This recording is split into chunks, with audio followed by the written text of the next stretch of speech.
Hey everyone, welcome back. So in this video, I want to tell you guys about some of the bad trips I've had, and maybe towards the end, I'll try to tell you guys why I think bad trips happen and how to kind of avoid it. So I've had two trips that I would consider like really bad. 90% of the times I tripped, it was okay. It was good experience overall, right? I was happy with it. But these two times in particular frightened the shit out of me. And I would say they did play a role in, why I stopped tripping. The first one happened before my first year in college. It happened like during summer when I had a lot of free time. The second bad trip happened when I was in, I think it was still first year of college, for like first semester. And then I stopped tripping the second semester after that altogether. So what happened was, I guess I'll start with the first one. Um, I was at my friend's house. His family had a little bit of money, so his house was pretty nice, right? Uh, and so he basically had the entire second floor to himself, which was probably about as big as my entire house, honestly. And so we were watching like National Geographic shit, and the whole plan was to trip at that night at his place. And so it was me, him, one other guy who also tripped, so three people tripping total, and one trip sitter who didn't trip, but he was high as shit. We were smoking weed also. So yeah, like as any trip goes, we all take it at once, and 30 minutes go by. We're still feeling fine. We're still watching National Geographics. I think it was about whales or something like that, like how whales catch food. Um, I was intrigued by that shit, but the one other guy that was tripping, um, he like just walked out the room, walked out the media room that we were in. He said, "Guys, I'm not feeling that comfortable right now. I think I'd rather be alone outside." And so we're like, "Okay, dude, do whatever you feel comfortable." And so he went outside. Um, and then my other friend that was sitting with me, like another 10-15 minutes goes by. I think he was just chilling in his other room, his like bedroom or whatever. And so the guy that's sitting with me, he's like, "Yo, he's been away for like, 10-15 minutes. I'm gonna go check out if he's okay." And I was like, "Okay, sure, whatever, it's your house, you go do that." Now, all three of us that I just mentioned, okay, including me, we were all tripping. We took about 200 micrograms of LSD. And so I'm just sitting there with the trip sitter who didn't take any LSD at all. He was just smoking weed. And then another 10-15 minutes go by, and the guy that went to check on the guy, like he came back and he started freaking out, okay? And when I say freak out, I mean like freak out, okay? Like shirt off, face all red, um, breathing super hard, his heart's going like 180 beats per minute or something like that, some crazy numbers, okay? He he busts the door open, comes in, and I can't remember what he says, but it definitely worried him, okay? And so he was saying something like, guys, I think my parents are like, whatever, about to die. I need to go see them right now. Like he was just freaking out, right? And I was like, dude, like nothing's gonna happen. I wasn't quite peaked yet, right? I was about to peak, and he and I were like, dude, like relax, you're okay, you're just on some drugs, like you'll be fine. Just try to relax. Come sit here. We'll take care of you. But he won't listen to us. In fact, the more we told him that it was okay, the more he freaked out. And so he was making a lot of noises. He was just going around his whole room like whatever, trying to find something and whatnot. He was just knocking shit everywhere and making a lot of noises, and we were really scared that people in the house were gonna wake up. So when we thought he was making too much noises, the trip sitter and I had to restrain him by force. It was two guys against one, so like we had the strength. I grabbed his leg. My other friend grabbed his arm, like his shoulders, um, like policemen would, and we had to kind of like hold him down for like 15 minutes. And mind you, like in the meanwhile, I'm tripping hard, okay? And I didn't know what the fuck was going on. All I knew was my friend was freaking out, and I had to help my other friend hold this guy down. And the guy that's freaking out, he was in wrestling in high school, so he's a pretty big motherfucker. And so I figured, hey dude, like, I'm getting really tired. You're probably getting really tired too. I think I'm gonna go get my other friend to help us hold this guy down. And so I go to the room and I bring him over. Now it's all four of us. And as soon as he saw the guy walk in, like the guy that was on the ground that we were holding him down, he started yelling from the top of his lung, yelled something about his mom and dad and how they were about to die because whatever. And like he was so loud and just banging on the fucking floor and the wall that we had to get the guy that just walked in to like literally cover his so he right, cover his face so he couldn't talk. And we were just like that for the next 30 minutes while we fucking exhausted ourselves from this guy trying to break out of the house and go all ape shit, right?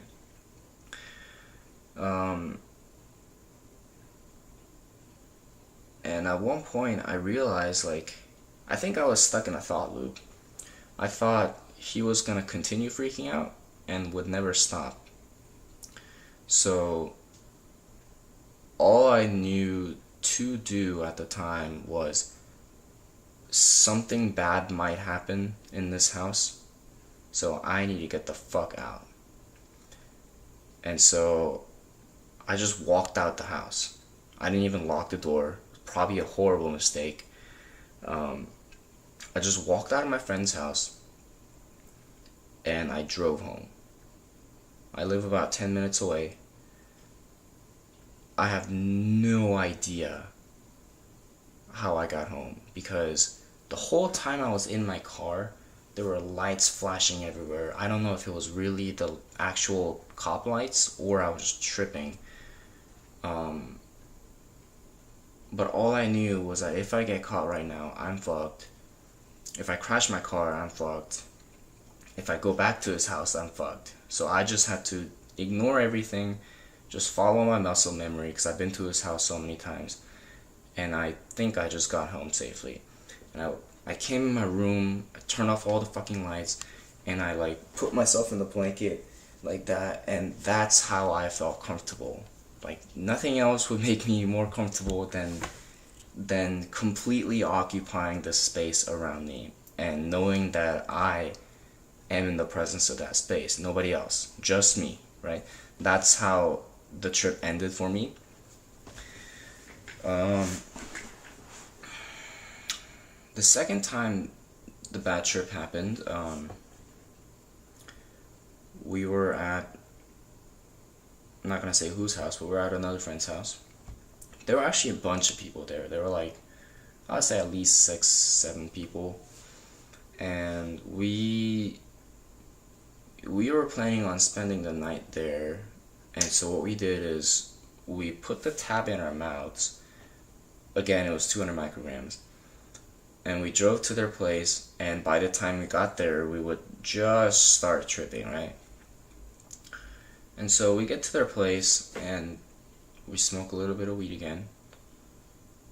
Then 30, 40 minutes later, couple of the guys go out to play some basketball or something, and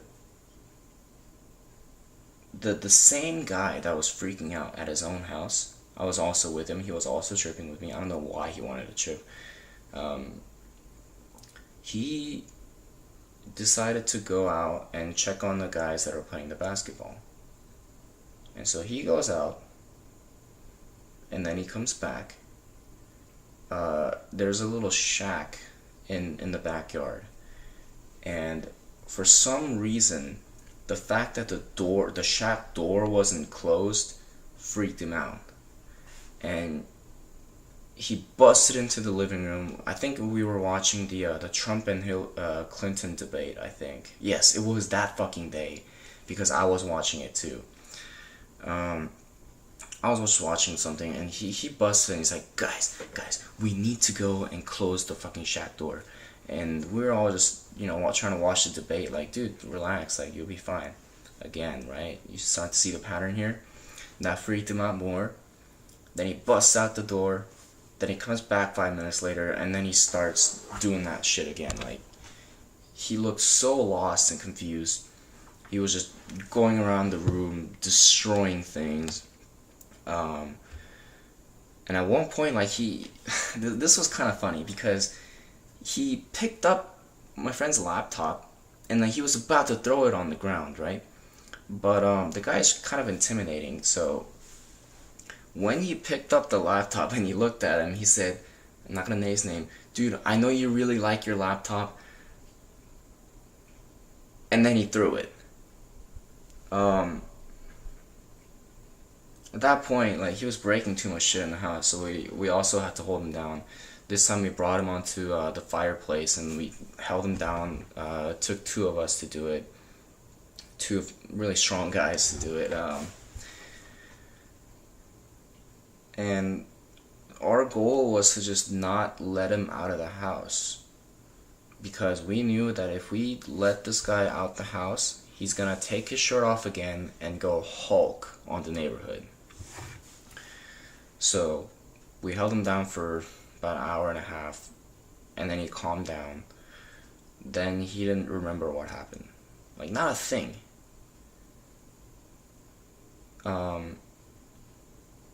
I felt like I was stuck in a thought loop.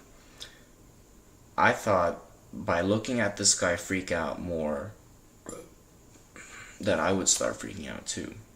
And so I went to the other room, and I turned off all the lights. I made sure that, I was in a blanket, and inside the blanket, it's just all me, no one else, right? I feel comfortable like that. And I remember I told one of the other guys, like, he walked in to check on me. He's like, dude, are you doing alright? And I was like, yeah, dude, but, well, obviously I didn't say it like that. I said, yeah, I'm okay right now, but if I start acting like that guy outside, I remember doing this. I took my glasses off and I just threw it on the blanket. And I was like, if I act like that, just knock me out. Like, I don't care, I don't want to act like that, just knock me out, end the situation, right? He was a big motherfucker too. I knew he could do it. He's muscular as shit.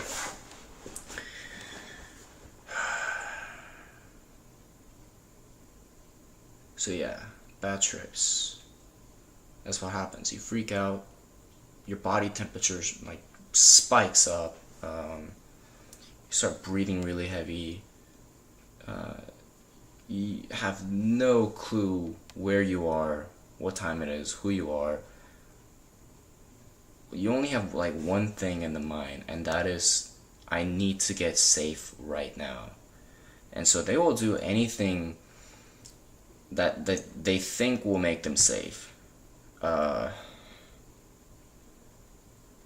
because they're so lost and confused, usually it leads to being really loud outside. Usually people call cops on you, right? Now, both times, I don't think anyone called cops on us, because it was just him freaking out, and there were always guys to hold him, like physically hold him down for hours to make sure that he was within the house. Nobody else knows anything about it. if we didn't, I don't know what would have happened. We could be in jail. I have no idea, right? So I'm really thankful for those guys that were there.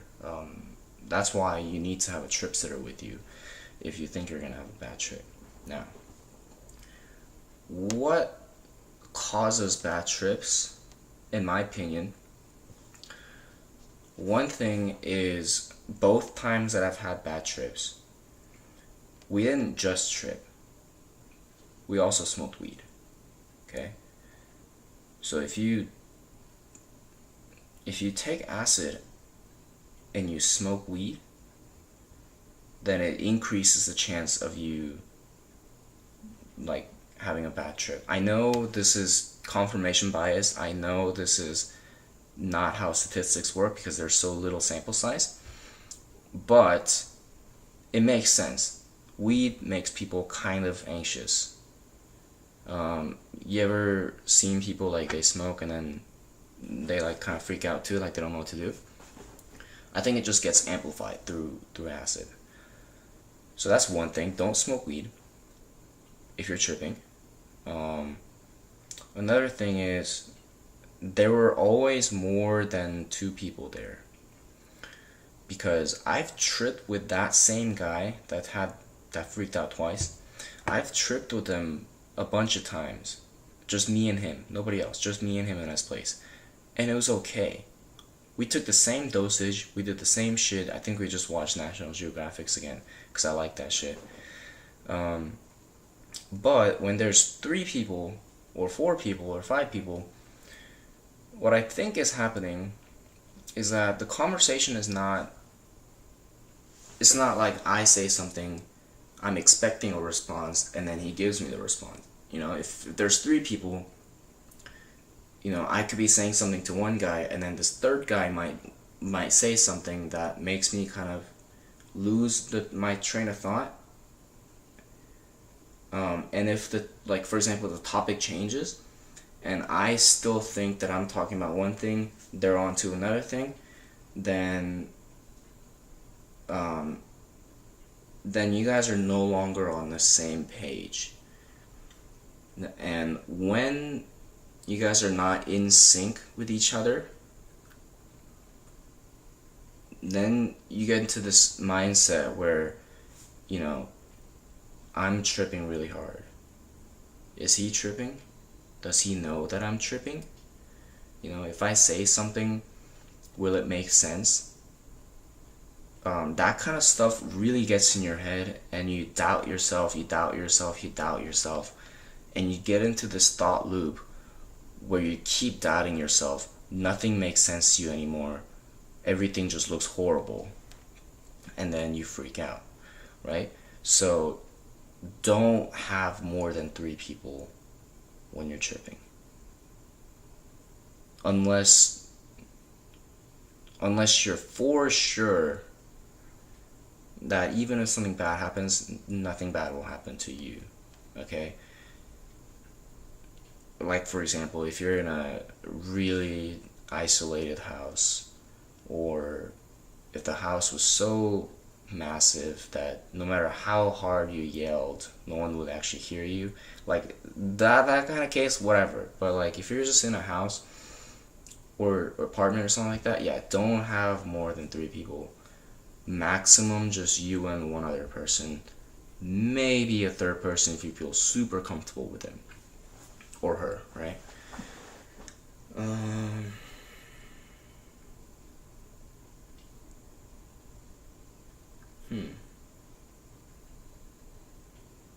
Oh, and another thing. So the second time that he was freaking out, one of the guys that were in the house somehow just picked up a little bit of Xanax. And then he like kind of force fed the Xanax to him, and it made him calm down. So maybe have a Xanax in hand if you think you'll have a bad trip. Like that's like adding poison to a poison, and then somehow it turns into what's not a poison. It's like that, but I've seen it work. And Xanax is supposed to kill anxiety, So if you're not anxious anymore, you would feel fine. Like, the logic kind of makes sense, but, you know, I've only seen it happen once, so don't quote me on that, but I've heard it helps. So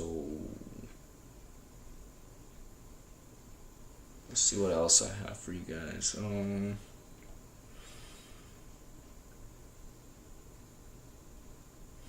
That was it.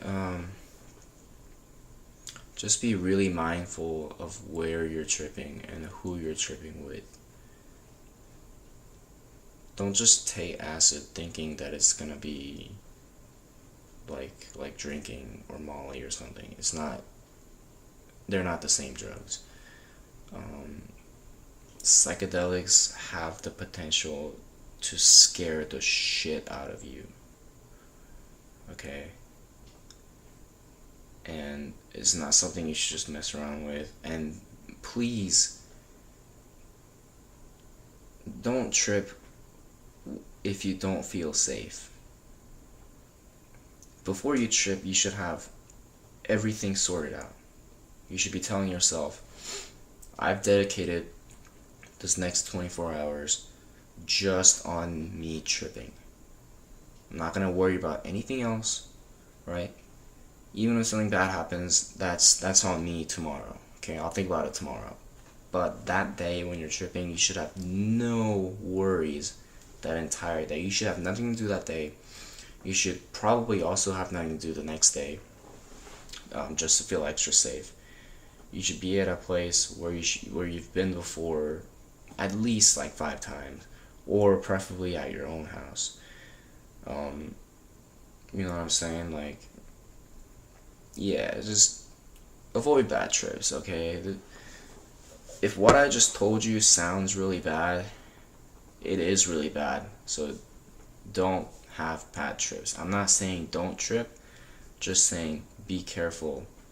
And I heard Xanax helps, so if anyone knows anything about it, please let me know in the comment. And that is it. I hope you guys enjoyed this story. I know it was a little bit long. I didn't want to say any names, so if the story didn't quite make sense, you still know what happened. He went Hulk on us. And that's it, guys. I'll see you guys in the next video. Goodbye.